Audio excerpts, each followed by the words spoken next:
ठीक है, welcome back. तो हमारी फाइनेंस मिनिस्टर ने यहाँ पर नए क्रिप्टो टैक्स के रूल्स और पॉलिसीज जब से इंट्रोड्यूस करे हैं, जहाँ पर हम देखें एक तरफ तो हमारा यहाँ पर 30% फ्लैट टैक्स जो है वो इंट्रोड्यूस हो गया।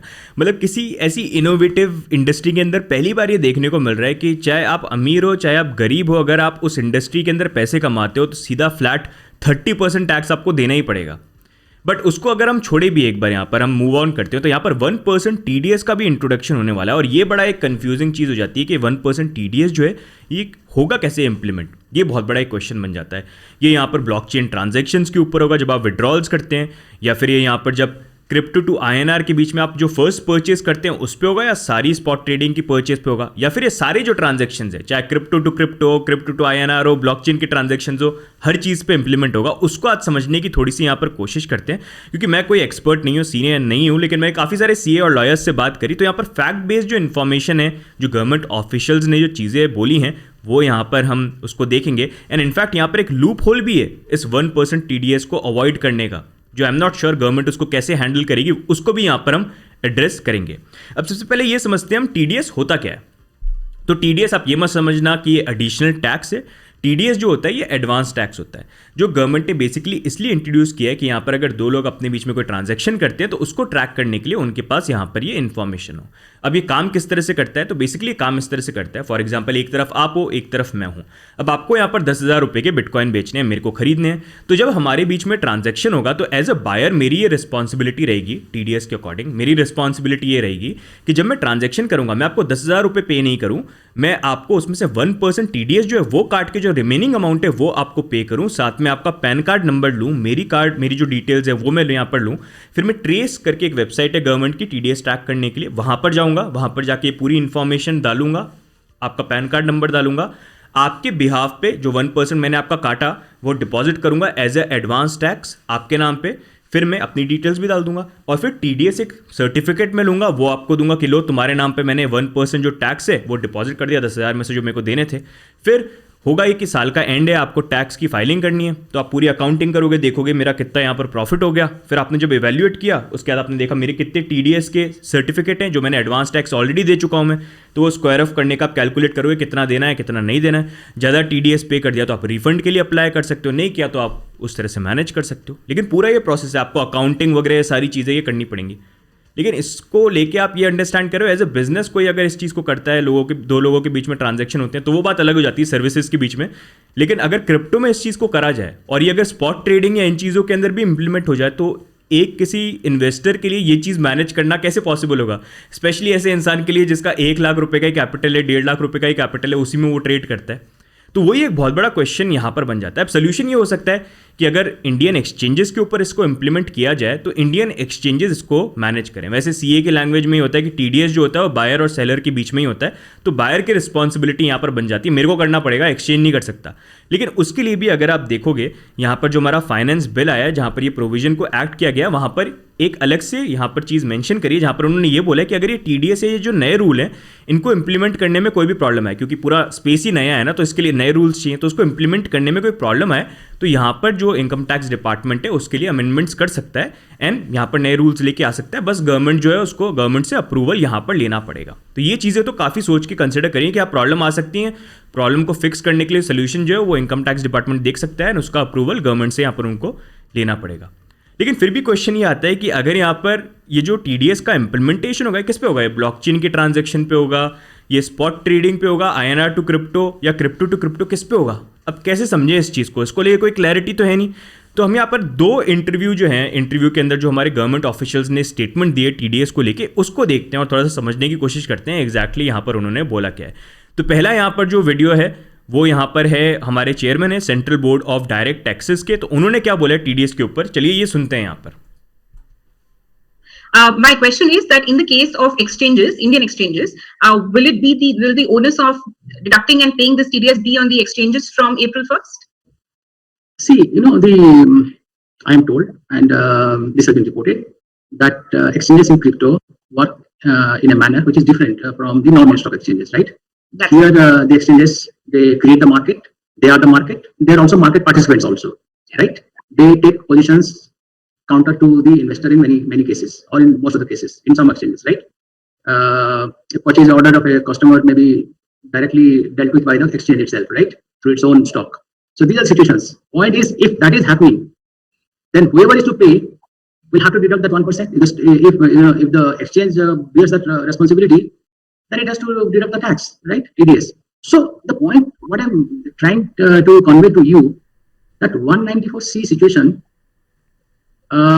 should be applying, the provision should be applying in all cases of transaction, whether you are doing P2P or through the exchange.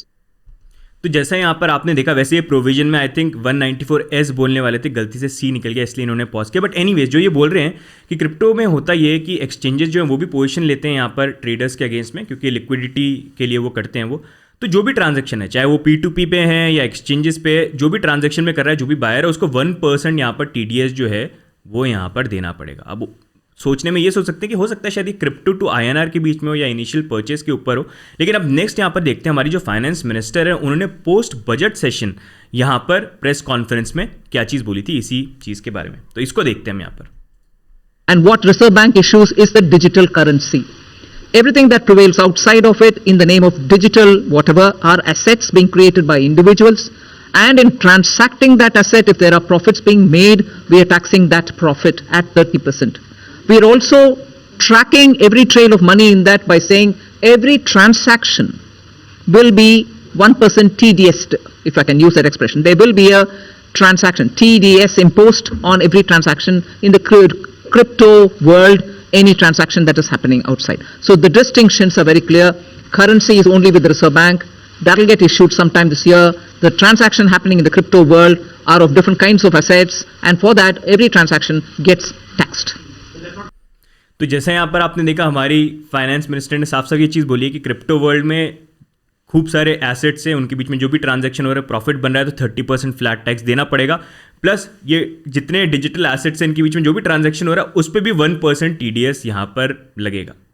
तो ये एक और कंफ्यूजिंग और वरी करने वाली सिचुएशन हो जाती है कि मतलब इतना TDS कैसे मैनेज होगा। TDS भी अगर आप देखो 1% सुनने में लगता है कि ठीक है, लेकिन 1% एक्चुअली में अगर देखा जाए ट्रेडिंग पर्सपेक्टिव से, जो फ्रीक्वेंट ट्रेडर्स होते हैं, हॉडलर्स के लिए तो इतना फर्क नहीं पड़ेगा, फ्रीक्वेंट ट्रेडर्स के लिए अगर स्पॉट ट्रेडिंग में डाल दिया गया तो एक प्रॉब्लम बन सकती है। क्योंकि TDS कैलकुलेशन बेसिकली होता ही है कि अगर स्पॉट ट्रेडिंग में आ गया तो इट डजेंट मैटर आप प्रॉफिट बना रहे हो, लॉस बना रहे हो, डजेंट मैटर, हर बार आपका 1% कटेगा। एंड अगर उस पर्सपेक्टिव से देखा जाए तो ये डिस्करेज करेगा क्रिप्टो करेंसी की ट्रेडिंग, जिसके कारण यहाँ पर लोग जो है वो ट्रेड करना कम करेंगे। क्योंकि उसके अकॉर्डिंग अगर देखा जाए, अगर आप 11 ट्रेड करते हो ना, चाहे कितना भी कैपिटल ले लो, 50,000 या 1 लाख रुपए, जैसे ही आप 11 ट्रेड करोगे, प्रॉफिट लॉस हटा दो, एक्सचेंज की ट्रेडिंग फी तो अलग है वो हटा दो, सीधे आप 10% जो आपका उसमें कैपिटल होगा वो सीधे एडवांस टैक्स डिपॉजिट हो जाएगा। तो आपका कैपिटल वैसे ही 10% यहाँ पर नीचे हो गया। तो हर ट्रेड में आपके लिए इंपॉर्टेंट ये होगा कि आप वहाँ पर कम से कम 1% एक्स्ट्रा जो है आप अर्न करो, क्योंकि वो you are going to lose it anyway, lose it in the sense कि आपका एडवांस टैक्स की तरह वो डिपॉजिट हो जाएगा। और एक और कन्फ्यूजन जो मैं क्लियर कर देता हूँ, काफ़ी लोगों को ये लग रहा है कि 50,000 की लिमिटेशन रखी है यहाँ पर, तो इसका मतलब 50,000 कैपिटल है तो आराम से आप कर सकते हो, 1% नहीं कटेगा, ऐसा नहीं है।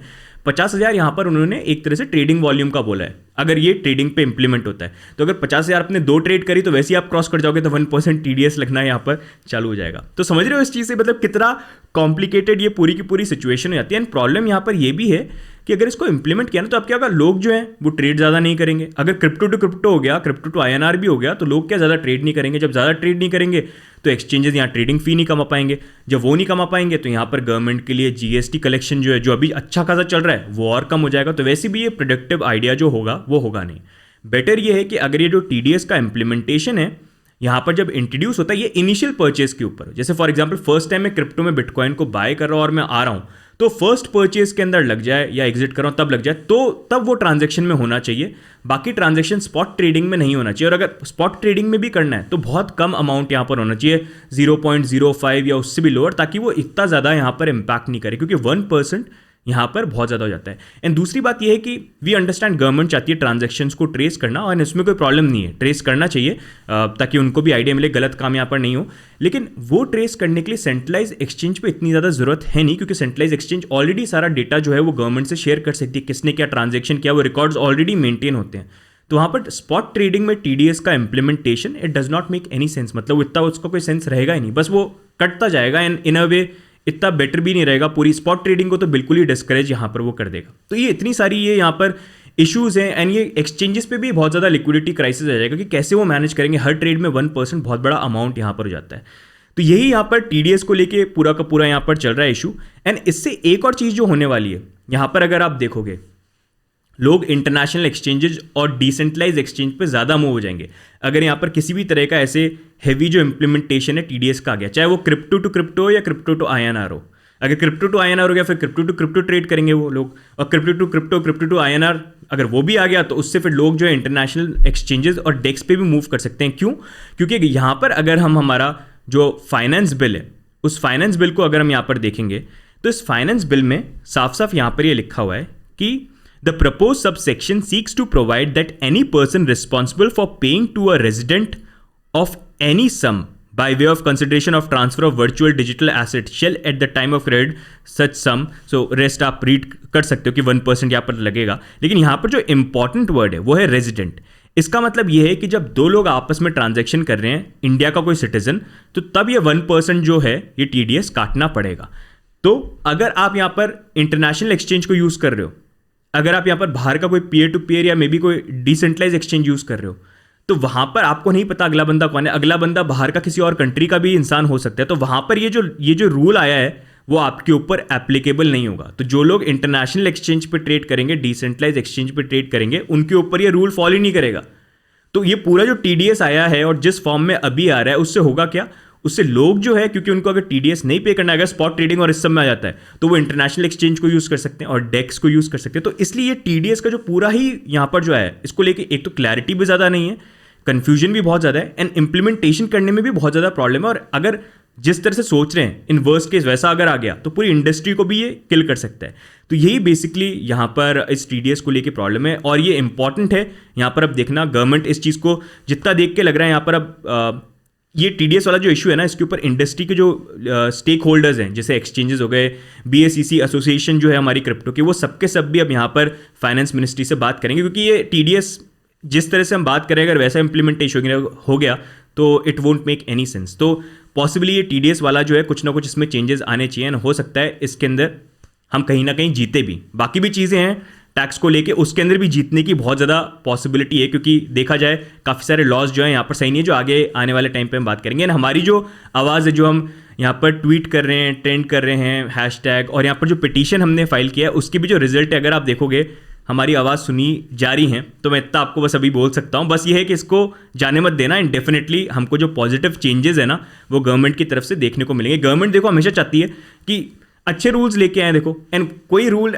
गवर्नमेंट को एक तरह से हार्म कर देगा जहाँ पर रेवेन्यू कलेक्शन कम हो जाए, इंडस्ट्री पूरा इंपैक्ट हो जाए, बाकी कंट्री फायदा ले जाए। तो बस वो है कि गवर्नमेंट को समझाना, और वो स्टेक होल्डर्स अभी कोशिश करेंगे, सारी चीज़ें करेंगे, तो डेफिनेटली इस चीज़ के ऊपर जो इंप्लीमेंटेशन है, इंप्रूवमेंट है, वो आ जाएगा। बस थोड़ा रश के अंदर इंप्लीमेंट कर दिया, पूरी इंडस्ट्री नहीं है, तो गवर्नमेंट ऑफिशियल्स को भी इतना आइडिया नहीं, क्योंकि क्रिप्टो स्पेस हम ही आज तक समझ रहे हैं। तो वही है, जैसे आप रूल बनाओ इतने में तो नई चीज़ें बन जाती हैं यहाँ पर फटाफट। तो वही है, प्रोग्रेसिव सिचुएशन है, and I am very hopeful कि कुछ अच्छा जो है हमको सुनने को मिलेगा। बस अपनी जो आवाज़ है, अपना जो सपोर्ट है वो पूरा रखो, क्योंकि जब सब एक साथ होते हैं, एंड स्पेशली ये पिटीशन को साइन करो, शेयर करो, हैशटैग करो, ये चीज़ें समझो, लोगों को भी समझाओ। एंड मैं चाहता था ये वीडियो भी इसलिए बनाया ताकि आप लोग भी समझो इस चीज़ को, इसकी इंपॉर्टेंस को समझो, ताकि आप किसी से बात करो तो आपको पता चले इस चीज़ के बारे में। ठीक है, तो ये आवाज़ अपनी बढ़ाते रहो, एंड आई होप आज के वीडियो से कुछ आपको नया सीखने को मिला है। एंड कोई चीज़ अगर मैंने मिस कर दी हो तो आप यहाँ पर कमेंट्स में डाल के भी बता सकते हो, आपके जो भी व्यू पॉइंट्स हैं आप बता सकते हो। आई होप पॉसिबली यहाँ पर गवर्नमेंट जो है पॉजिटिव स्टेप जो है क्रिप्टो करेंसी को लेके, जो रूल्स हैं इसमें चेंज करके अच्छे जो रूल्स है वो लेके आए। 30% टैक्स जो फ्लैट है उसके ऊपर भी कंसिडर करके टैक्स स्लैब में लेके आए। तो ये है, तो आज की वीडियो में गाइस ओवरऑल यही अपडेट। अगर आपको आज का वीडियो अच्छा लगा, कुछ नया सीखने को मिला है, तो वीडियो को लाइक करना, चैनल पे भी सब्सक्राइब करना। बाकी आपके जो भी व्यू पॉइंट्स हैं आप कमेंट्स में डाल के जरूर बताना। बाकी लोगों से भी शेयर करो ये वीडियो, ताकि उनको भी एक आइडिया जो है यहाँ पर मिले। तो आज की वीडियो में गाइस इतना ही, बाकी मिलते हैं अगले वीडियो में, तब तक के लिए bye and take care, bye bye.